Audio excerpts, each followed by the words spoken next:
మనలో ప్రతి ఒక్కరికి ఏదో ఒక భయం ఉంటుంది. భవిష్యత్తును గురించిన భయం, ఆర్థిక సంబంధమైన ఇబ్బందుల గురించిన భయం, వ్యాధును గురించిన భయం, మారని భర్తను గురించి, తీరని అప్పుల గురించిన భయం, ఒంటరితనమును గురించిన భయం, మరణ భయం. ఏదో ఒక భయం మనిషిని వెంటాడుతూనే ఉంది. కానీ బైబిల్ పదే పదే చెప్తుంది, భయపడకండి. యెషయా గ్రంథం 41వ అధ్యాయం 10వ వచనంలో ఇలా రాసింది, భయపడకము, నేను నీ దేవుడినై ఉన్నాను. దిగులు పడకము, నేను నిన్ను బలపరుతును.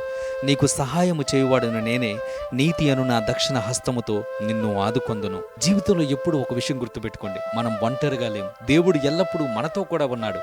దేవుడు మనతో కూడా ఉన్నాడు అని మనం నమ్మినప్పుడు మన జీవితంలో మనం దేనికి భయపడం. భయం మన విశ్వాసాన్ని తగ్గిస్తుంది, కానీ విశ్వాసం మన భయాన్ని జయిస్తుంది.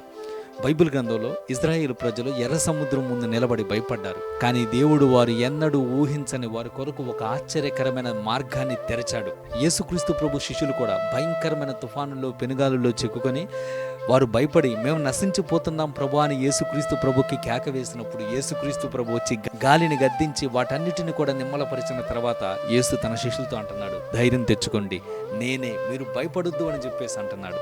యేసు ఉన్న చోట భయానికి చోటు లేదు. ఈరోజు నా మాటలు వింటున్న ప్రియమైన సహోదరి సహోదరుడా, ఈ రోజు నుంచి నేను నా జీవితంలో ఎదురయ్యే ఎలాంటి పరిస్థితికి కూడా నేను భయపడను.